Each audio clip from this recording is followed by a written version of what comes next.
Welcome to the China Media Podcast. I'm your host, Jonathan Fulton, a non-resident senior fellow at the Atlantic Council and a political scientist at Zayed University in Abu Dhabi, United Arab Emirates. Most people who focus on the Middle East politics were surprised, to say the least, this past March when Iran and Saudi Arabia announced plans to resume diplomatic relations. More shocking still was that the announcement was made in Beijing, where the final round of talks was hosted. China's approach to the Middle East had long been driven by economic interests, with a tepid involvement in the region's fraught political environment. Since then, however, we've also seen Chinese offers to mediate in the Israeli-Palestinian conflict, perhaps indicating a willingness to play a greater role in regional political disputes. To help us think through Beijing's aspirations to act as a conflict mediator and what it means for the Middle East, I am delighted to talk with Dr. Sanam Vakil and Helena Legarda. Sanam is the director of the Middle East North Africa program at UK's Chatham House. Her research focuses on Gulf regional security, Gulf geopolitics, and on future trends in Iran's domestic and foreign policy. Helena is a research associate at the Mercator Institute for China Studies, or MERIX, in Berlin. Her research focuses on China's foreign and security policies, including their domestic sources and drivers, and their geopolitical impact. Ladies, welcome to the show. Thanks for having us, Jonathan. Thank you. Of course. Helena, I'll start with you. I recorded an episode earlier this week on the Global Security Initiative, or the GSI. You've recently written a report for MERIX that links the GSI to Chinese ambitions to be more active in the conflict mediation space. Why is it doing so, and how successful has it been? Thanks, Jonathan. I mean, that's a great question. I think the first thing to say is that much like China's involvement in the Middle East, China's mediation ambitions go back mostly to the launch of the Belt and Road Initiative, the BRI, in 2013, and they were initially driven mostly by economic interests. If Beijing wanted to expand its footprint across various regions of the world, and it wanted to protect its economic interests, it needed stability. And that's what drove Beijing to step up its game when it comes to conflict mediation, or at least to sort of try and get more involved. And that economic rationale remains in place. If we look at many of the conflicts that Beijing is either mediating in or has offered to mediate in the past few weeks or months, they're mostly in countries or regions, largely along the BRI, where China has important economic interests. Think, for example, of Iran and Saudi Arabia. They're both oil suppliers for China. And as China's sort of energy needs grow, so does its need for suppliers. So stability and sort of a functional relationship between the two countries is something that's in China's economic interest. But the more recent moves we've seen by Beijing in this space seem more driven by geopolitical dynamics. And Beijing is very clear about this. If you look at sort of official discourses and narratives around its mediation push, official sources do speak of China's attempts to establish itself as a global mediator as being part of the application of the Global Security Initiative, the GSI. This initiative was launched by Xi Jinping in 2022, and it's one of the now 3 global initiatives that China has put out over the last couple of years. So we have the Global Development Initiative, then the Global Security Initiative, and the third one is the Global Civilization Initiative. But going back to the GSI, I mean, the GSI is portrayed or presented by Beijing as being a Chinese solution to international security challenges, right? And the idea behind it is to try and lay the foundation for an eventual alternative global security architecture.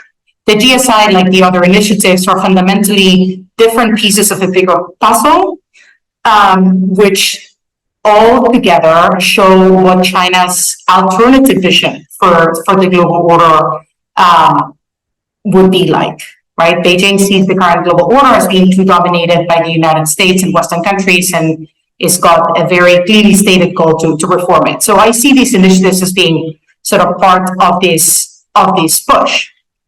By linking China's work in the conflict mediation space to the GSI, we see very clearly the geopolitical motivations behind these moves by Beijing in recent months, right? So playing a more active role in conflict resolution doesn't only help Beijing protect its economic interests as it used to, but it helps Beijing cultivate its own image as a peacemaker and a responsible global power that prioritizes dialogue. It helps China delegitimize the US and other Western countries, which, unlike China, are, as the official narrative goes, less invested in finding peaceful solutions to conflicts, and they continue to, again, as the official narrative goes, add fuel to the fire. And third, it allows Beijing to expand its influence across the global south and continue building an alternative coalition may be a big word, but network of countries that will eventually allow China to contest the global order within the UN. So that, I think, is so this geopolitical competition background, I think, is what links the GSI to China's moves in the conflict mediation space. And very quickly on the issue of how successful has China been, I think it fundamentally depends on what exactly we are looking at, right? So the deal between Iran and Saudi Arabia, sure, there was a deal, right? It was signed, and it was signed in Beijing. The question is, what sort of role did China play in that process, and was China the decisive factor here? I mean, the answer from my perspective is no, it wasn't. So if we look at Chinese conflict mediation attempts in isolation, I think it's fair to say that they haven't been very successful. If anything, they haven't found success yet when looked at in isolation. That's a really great overview. Thanks, Helena. And you lead really great into the question I wanted to ask Sanam about the Saudi-Iran deal. So Sanam, in this regard, China absolutely is a newcomer in the Middle East, North Africa, where the US and Europe and the UK are typically seen as the important extra-regional players. Is China seen as a credible actor in this capacity in MENA? Thanks, Jonathan. And I think that's the key question. I think for China is an untested player in the region in terms of diplomacy and mediation. And for now, it is seen perhaps as a credible player. And I think it's credible because this is really the first time China is wading into regional waters. Its policy of non-intervention in countries' domestic affairs and zero conflict is attractive to Middle Eastern states that have long been frustrated by Western powers, and particularly the United States, declining interest in the region and also inconsistent engagement in the Middle East. The U.S. withdrawal from Afghanistan and the lack of sort of disciplined engagement from the U.S. Through the Arab Spring has built up frustration across the region among traditional U.S. partners. And, in the same vein as U.S. economic engagement in the MENA region has declined over the past few years, China has stepped up and stepped in, building its economic engagement, its diplomacy, if you will, has been through the prism of its comprehensive strategic partnerships. And China is a predominant trading partner for multiple Middle Eastern states as diverse as Egypt to Iran, UAE, and Saudi Arabia, just to name a few. So I think the jury is out on whether China will be credible. There is hope that China will be credible. And the Iran-Saudi deal is going to be a test of that credibility. It's unclear if China is a facilitator or a guarantor. And I think the Iranians would like the Chinese to be nothing more than a facilitator, whereas the Saudis would like the Chinese to play the role as a guarantor of that agreement. And since we don't have the terms and we're not able to see the fine print, no one's published the details to date, it remains to be seen if China is going to manage tensions or allow and continue its policies of non-intervention and allow both countries to test run. I mean, we are also seeing, I would say, since you brought up China's offer to Israel to mediate between Israel and Palestine perhaps some ambition to try and bridge further regional conflicts. But I agree with Helena. This is perhaps an opportunity to poke at the United States and poke at European distraction and not really step into those waters, because those are going to be choppier waters to try to settle. And this is, a very sedimented and protracted conflict that would be harder for China to easily bridge. And in the case of Iran and Saudi Arabia, it's worthwhile saying that it was Iraq and Oman that did the hard work, that worked as facilitators and mediators, bringing both Riyadh and Tehran together over an 18-month period. And one could argue that China just, pushed both parties over the line at the right time, rather than solving the key differences between both capitals. Yeah, I agree. One thing that's interesting to me, it doesn't get talked about a lot, is just that when you look at the traditional big actors like the UK, like France, like the US, you've got so many great area studies programs. You've got folks in government and folks in academia and think tanks and journalism that are really deeply engaged in the region and have been for decades. And China's just not there yet in the Middle East. They're starting from a pretty low, like a nascent level.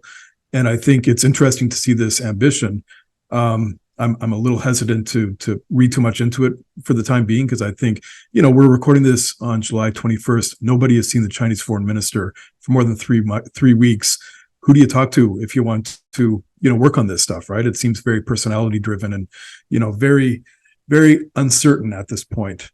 But you both brought up an interesting point I'd like to follow up on, the difference between facilitation and actual mediation. And it's something, Helena, you wrote about in your report, the difference between dialogue facilitation and conflict mediation. And it kind of looks to me like that's what China's been doing, is facilitating talks.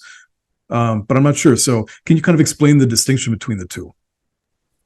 Sure, happy to. From my perspective, the key distinction here is whether a party, in this case China, focuses more simply on hosting the dialogues and the meetings, right? So the host diplomacy side of things, or actually shows an interest and a willingness and actually follows through in terms of driving processes and negotiations, or coming up with actionable proposals for the sort of conflict parties to find mutually acceptable agreements. And that's where China tends to fall short.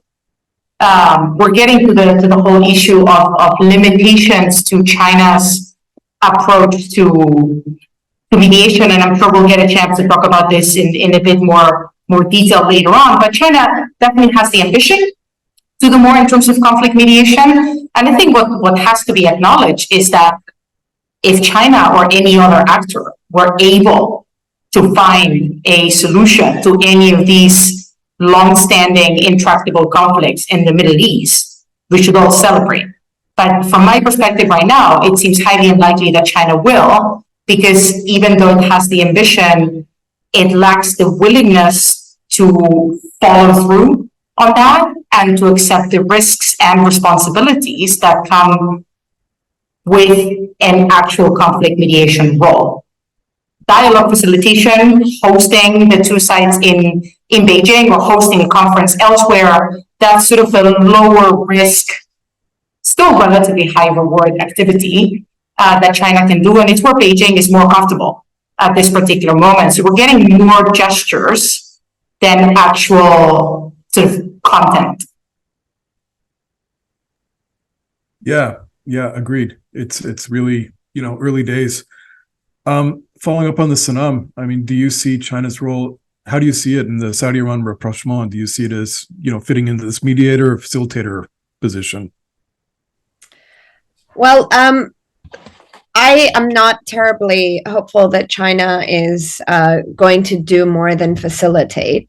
It does need to perhaps protect its image as a mediator, since it's stepped into this foray, but I'm a bit skeptical that it has the capacity to manage the breadth of challenges just between Saudi Arabia and Iran that extend, deep into history, are driven by structural competitive dynamics between the two countries, but also then translate into decades of regional competition in Yemen, Syria, Lebanon, and Iraq. So by virtue of being a sort of bridge and a broker for this deal, they might have bitten off more than they can chew in trying to also perhaps contain tensions in all of those conflicts as well.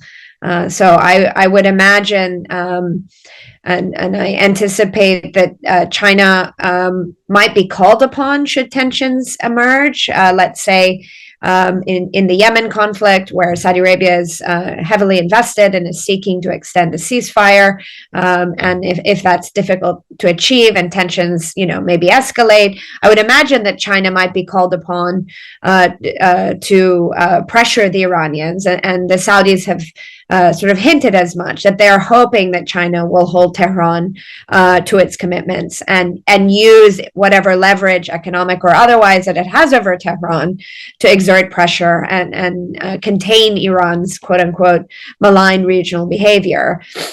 But I'm not terribly confident that China will play that role in a meaningful and protracted way. I think China will try to demonstrate balance, but will be restrained. And I secondly expect that China will probably try to step up on its commitment of calling together a sort of regional security meeting between Iran and the GCC. That would be sort of a easy win for China that might, clearly not solve the regional security dilemma or vacuum that exists in the Persian Gulf area, but by convening and again trying to sort of one up Western powers, if not the United States, that would be a sort of important symbolic gathering that the U.S. has never been able to achieve, or nor has it tried to, quite frankly.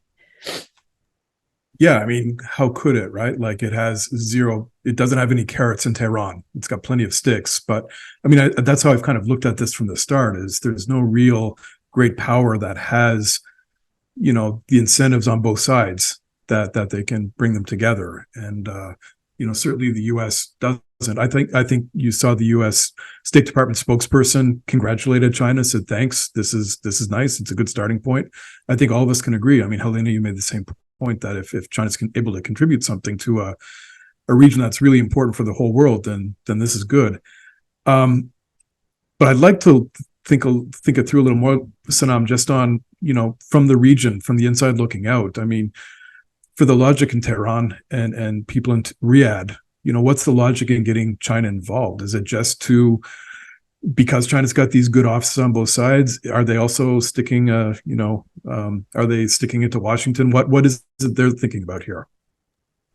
Well, clearly, both Saudi Arabia and Iran have multiple objectives, and we can sort of talk through them. I think for the Islamic Republic, China has been a very important economic and strategic partner, and the Islamic Republic for well over almost 2 decades now has been trying to pursue a look east policy with a conservative consolidation of power domestically. There is more consensus in absence of an Iran nuclear agreement that its relations with Eastern countries, China, Russia, and anyone else really in the East that will trade and engage in sort of commercial ties with Iran are urgently needed to buffer and push back against the impact of economic sanctions, coupled with the fact that, of course, Iran is for 4 decades now been looking to reduce U.S. influence in the region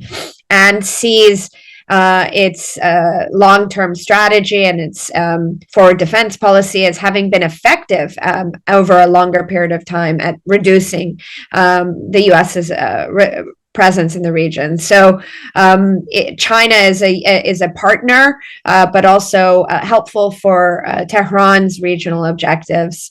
for less United States ultimately.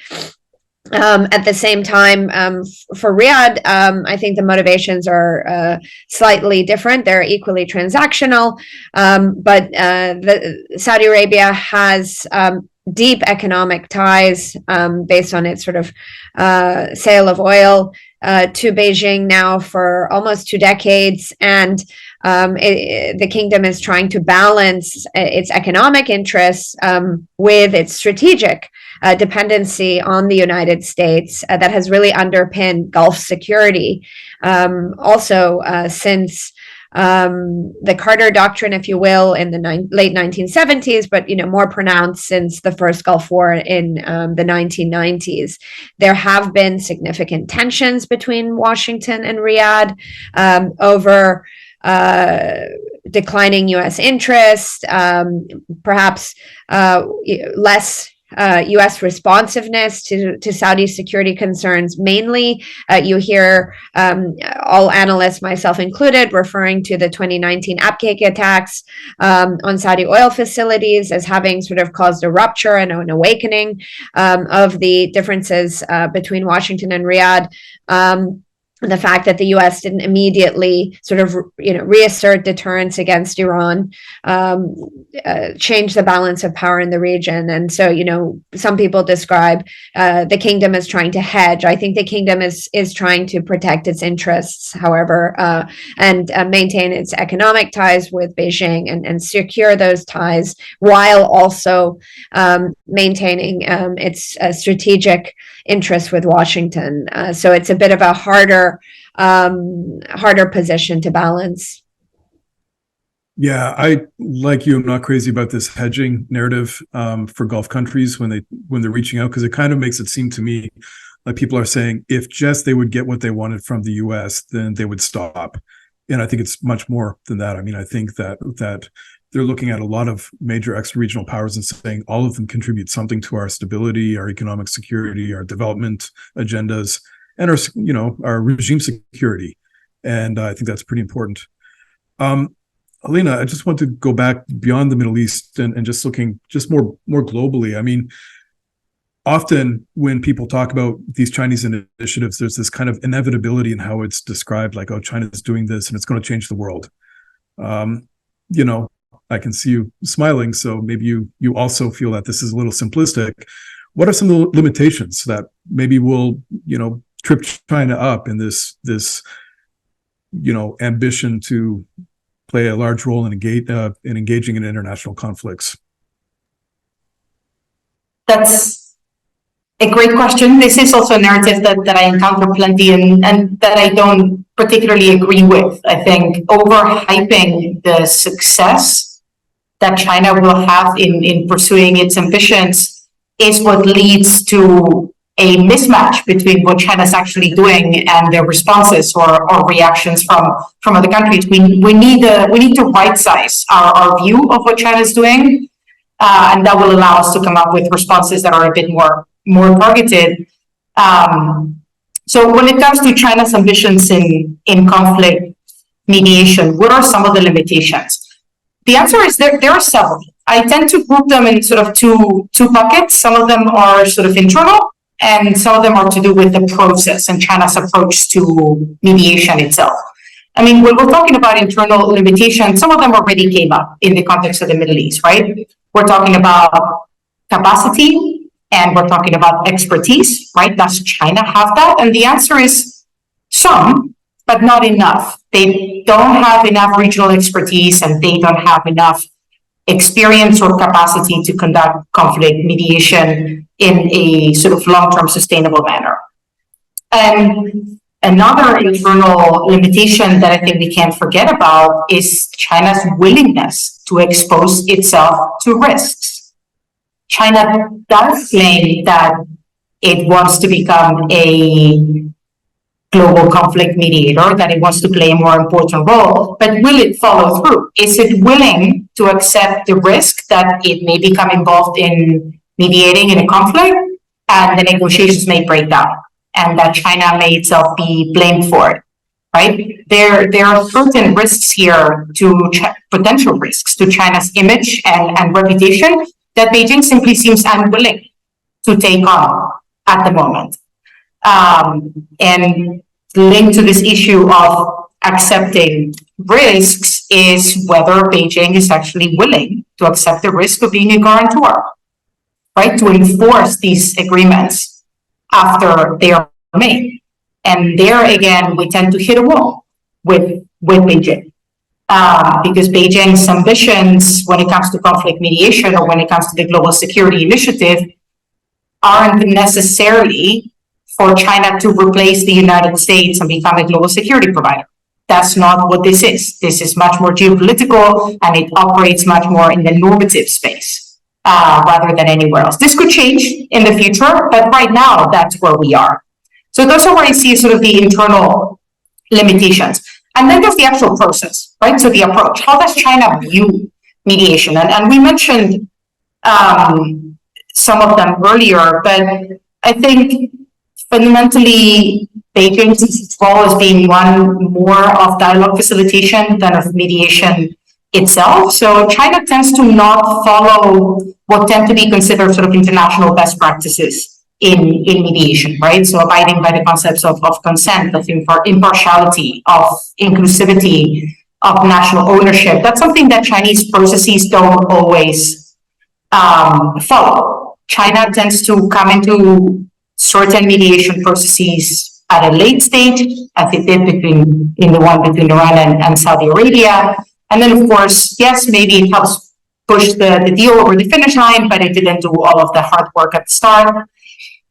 We also have other cases of China making grand gestures, but that are quite vague, and there's very little follow-up. Think, for instance, about the position papers, right? So China's position paper on the resolution of the war in Ukraine, or about China's plan for peace between Israel and Palestine. They are statements of China's positions, grand statements of ideals, but there's very few details, if any, in terms of how any of this will actually be implemented. So China's view and approach to mediation in itself, I think, limits the chances that Beijing may be successful as a conflict mediator.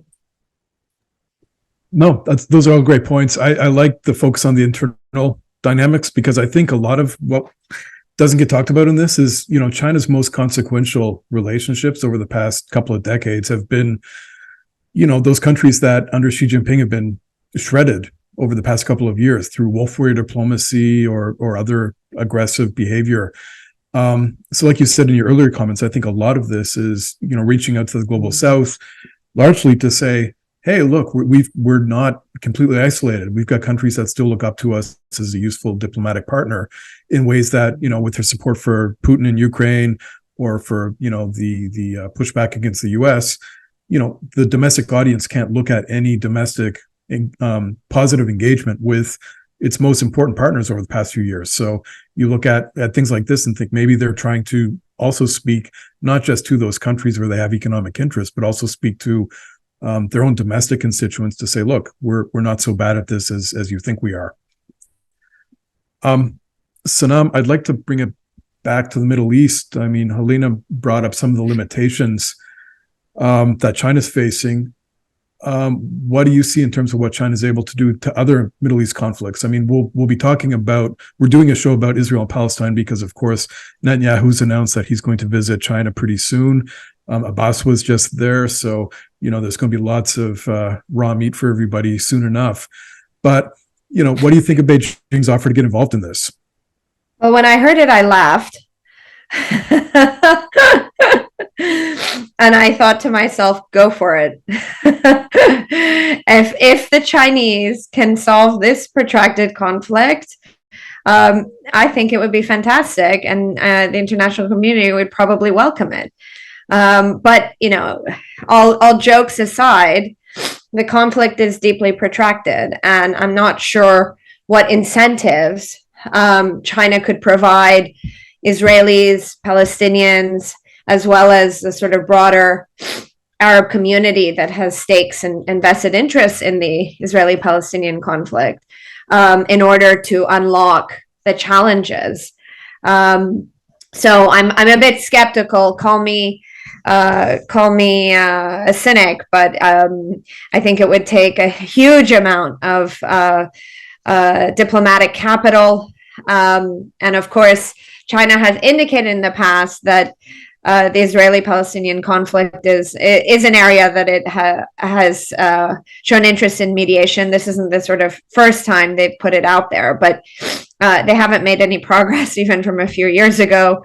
I think this is just another sort of opportunity to perhaps poke at the United States, poke at the Biden administration, the European efforts. I mean, there is now a European Israel-Palestinian envoy, Middle East peace process envoy. So, without much progress coming from European capitals or Washington, and in the context of Netanyahu's offer to go to Beijing, and now, of course, he's also going to go to Washington. It's clear that China sees the region and its regional conflicts as part of perhaps its tensions and lower level tensions and opportunity to embarrass or weaken the U.S. in the region further.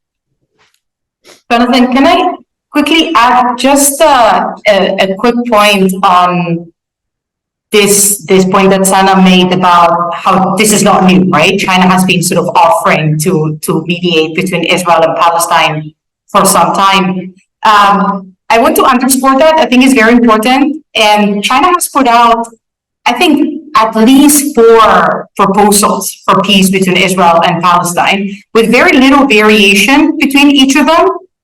And with little progress. And the first one, if I remember correctly, dates back to 2003. That was the first 5-point proposal for peace between Israel and Palestine. And then I think there were successive ones around 2013, and then maybe around in 2020 or 2021, another one, and now we have yet another one, right? And the points tend to be very, very similar. And this is very much the reason why I made the point earlier that something that we get from Beijing a lot is grand ambitions and grand gestures, but very little follow-up. It's been 20 years of various 4 to 5-point plans in terms of the solution that China proposes to the Israel-Palestine conflict, and nothing has moved. And that's exactly why I would never call you cynical, Sanam, because we've all been watching this show for quite a while, and we know the parts, right? I think China looks at Israel and Palestine as a bit of political theater where they can perform. They can talk to the Arab League and say nice things about Palestine without really doing much, and get a lot of votes for other things in the UNSC or whatever they're trying to do. But maybe somebody would call me a cynic. Looking at Middle Eastern politics too long, that's a threat. That's like an occupational hazard, I think. Just kind of the last thing I'm wondering about with this, Sanam, is, Helena, you mentioned in your first comments about the normative side of this, and how there's not really a lot of flesh on the bone right now. A lot of it seems to be ambitions of what China's doing with the GSI and its mediation role. It sounds like, the way you describe it, it sounds like China's presenting itself as an alternative, saying we have a different way of doing things. And I think there's certainly, that makes it interesting. But how real is it at this point? Or do you think in the next couple of years we're going to see this fleshed out more, and will it present a credible alternative? And do you think this will be something that people or countries are hungry for? I mean, in terms of whether countries in the Middle East are hungry or not hungry for more Chinese involvement, I mean, Sanam already mentioned it, and she's much more of an expert in the region than I am.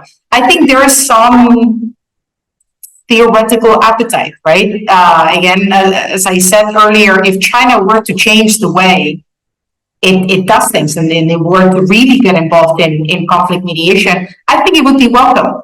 And when it comes to the narratives underpinning this push by China, right? Again, the China as a responsible power, the US and the West as irresponsible sort of forces for instability, the linkages that China pushes through the GSI and the GDI between security and development, right? So security is a precondition for development. These are points that tend to find a receptive audience across much of the region, together, of course, with the old narrative of China doesn't interfere in the internal affairs of other countries, and there are no strings attached when China sort of deals or invests in countries in the region. And we can debate whether that's true or not. My take is it's not entirely. But these are narratives that find an audience, right? Understandably so. So in that case, I think countries in the region are, because of that, rather than in that case, I think countries in the region are going to continue to be willing to at least give China the benefit of the doubt, to engage with Beijing if it comes up with these offers, and to see where that takes them. Fundamentally, I think every country in the world looks after its own national interests first and foremost, and that shouldn't surprise anybody. And in many cases in the region, that is likely to involve dealing, as you were discussing earlier, with both the US and China. So I don't see the Middle East suddenly turning against Beijing in its sort of ambitions to become a more relevant player, more important player in terms of conflict mediation. I think we'll give Beijing the benefit of that. What I am a bit more skeptical about, however, in the short to medium term, is whether Beijing will change its approach. I don't see any appetite in Beijing for the degree of risk and of nitty-gritty involvement in highly complicated conflicts that becoming a true key player in conflict mediation or in the Middle East at large would require. So I think we're going to continue to see Beijing expressing grand ambitions, gradually expanding its footprint, but I wouldn't expect a sudden shift in terms of approach. Normatively speaking, rhetorically speaking, we're going to see much more. In terms of actual facts on the ground, I am much more skeptical. Yeah. Well, Sanam, we'll just bring it to you to wrap it up. I mean, I think Helena's last point is interesting, just thinking about the Gulf in general, because the way people often portray it is, the GCC versus Iran. And this week there was a report in the Wall Street Journal about just tensions within the GCC itself, and that's something that living in Abu Dhabi, we constantly are looking at is this idea of these six countries getting along fabulously is really not the case. Do you think China gets the challenges or the complexities? Thanks, Jonathan. I think it's a mistake, obviously, you and I, and we all know that the GCC is not a monolithic bloc. Each country has its own particular worldview and national interests and unique history. And, sometimes China doesn't necessarily get it right. I think the recent visit of Xi Jinping to the Gulf, to Riyadh in particular, in December, raised some maybe not so obvious missteps, if you will. There was clear frustration, I think, between Riyadh and Abu Dhabi in terms of prioritization of the relationship, with Xi Jinping having first, stopped in Riyadh and then going to Abu Dhabi. And I think that rustled a few feathers. The Wall Street Journal article, of course, raises important tensions between both countries. But for Gulf watchers, of course, we've been watching these tensions for a while. And that article wasn't particularly new or novel, but of course, it added a bit of color and drama to the tensions between both capitals. But I would say that also another sort of interesting outcome of that trip was that China, in a way, compromised its principle of non-intervention right then and there, because in the final communique it mentioned the GCC sort of sovereignty over its territorial dispute with Iran, the territorial dispute going back to the 1970s when Tehran seized 3 islands from the UAE, and this is a huge contentious issue between both countries. And mind you, it's important to note that this wasn't the Islamic Republic of Iran; it was the Pahlavi monarchy that engaged in that seizure. So anyway, that was a little sidebar, but important to note that China took a side in that, and that raised, I think, a lot of eyebrows. of course, deep concern in Tehran. And the Russians actually also did the same thing. All of this to suggest that, perhaps their prioritization in Beijing's, or hierarchy in Beijing's relationships in the region, maybe Riyadh first, UAE second, Iran third. And so, there are competitive dynamics, not just in the GCC, but of course across the Persian Gulf. And maybe China doesn't always get it right. And this sort of foreshadows some nuances and dynamics that the Chinese have to sort of digest. And there was a bit of criticism about China's posture there. Yeah, I remember after that summit, there was commentary in Iran where somebody, I think a former member of parliament, said, if China keeps up in this direction, there'll be a bigger threat to us than America within 5 years. So, yeah, I don't think it's a coincidence that President Raisi was in Beijing not too long after that. Well, look, thank you both so much. This has been really interesting. I've really enjoyed, this conversation. I hope our listeners have learned a lot. I would highly encourage everybody to go to Merrick's and get a subscription, because they do consistently great stuff in the China space, especially if you're watching for a European perspective. And of course, the Chatham House landing page is full of great stuff on the Middle East, and sometimes China and the Middle East as well. Thanks, ladies. Really enjoyed this. Appreciate you joining us today. Thank you, Jonathan. Thank you. It's been a pleasure. Okay. And to our listeners, thanks for joining us. And you know what to do. Follow us on social media and like and review and rate and subscribe and all that good stuff. And we'll see you all in our next episode. Thank you very much.